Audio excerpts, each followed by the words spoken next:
Hello guys, good morning mga bay. First time ko pang nag-alaga ng pabo, hindi ko alam kung ano ang gagawin ko.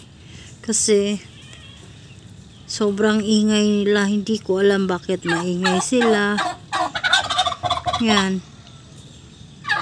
Nalilito talaga ako bakit ganyan sila. Tingnan nyo.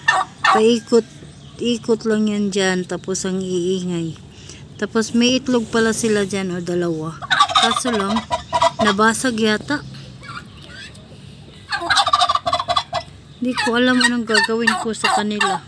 Bakit maingay sila? Gusto yatang lumabas. Kaso, hindi pwedeng ilabas kasi bago pa lang to sa akin. Hindi ko alam kung pupunta. Baka pupunta to sa malayo. Tsaka mawala. Tingnan nyo oh. Gusto talaga niyang lumabas.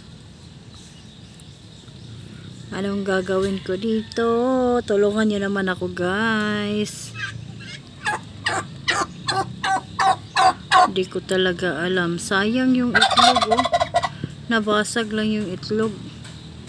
Baka inaapak-apakan nila yan. Excited pa naman ako kasi may dalawang itlog na.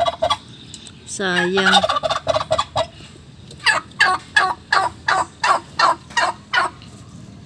Sayang ang itlog, nabasag. Bakit kaya anong nangyari sa kanila? Bakit ganyan yung behavior nila? Baka may alam kayo guys. Paki-comment naman dyan sa baba. Anong gagawin ko sa kanila?